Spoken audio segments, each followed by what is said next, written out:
नमस्कार, सोमेश्वर रिपोर्टरमध्ये स्वागत। आपण आज भोर तालुक्यातील उतरवली या गावाशेजारील शेतीमध्ये एक दुर्मिळ जातीचं असं कासव भुईमुगाच्या शेतामध्ये शेतकऱ्याला आढळून आला आणि तात्काळ त्यांनी वन विभागाशी संपर्क केला आणि वन विभागाचे कर्मचारी अधिकारी घटनास्थळी पोहोचून ते जे कासव आहे ते ताब्यात घेतलेले आहे। आपण समोर पाहतोय की जे कासव आहे ते समोरच पाहतोय आपण, पहा कसे ते पळायचा प्रयत्न करीत आहे। हे भुईमुगाच्या शेतात सापडलेले कासव आहे। याबरोबरच वन्य प्राणी ही सध्या मानव वस्तीकडे अन्न पाण्याच्या शोधात धावत असल्याचे चित्र आपणाला आढळून येत आहे। आज सकाळीच म्हणजेच शुक्रवार दिनांक 30 सकाळी बोहर येथील वाघजाई नगर येथे कुत्र्यांनी पळून कुत्र्यांनी जे एक बेकराचं पिल्लू त्याच्या पाठीमागे लागले होते कुत्रे आणि ते पिल्लू आपण वन विभागाला कळवल्यानंतर वन विभागाने ताब्यात घेतलेलं आहे। त्याप्रमाणेच हेही कासव आहे ते आता वन विभागाने ताब्यात घेतलेलं आहे आणि त्यांचं म्हणणं आहे की हे असे पाण्याच्या प्रवाहाबरोबर जे जमिनीकडे येत असतात आणि ते आम्ही नदीच्या काठी किंवा असं विहिरीमध्ये सोडून देणार आहोत।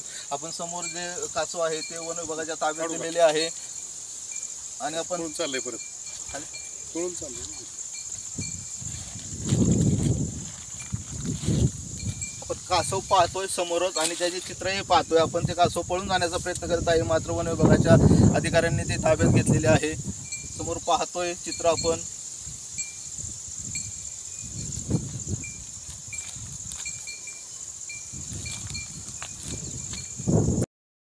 कासव कसं शेतामध्ये आढळलं हे आपण जाणून घेऊया शेतकऱ्याकडून। हे उतरवली येथील शेतकरी आले आहेत।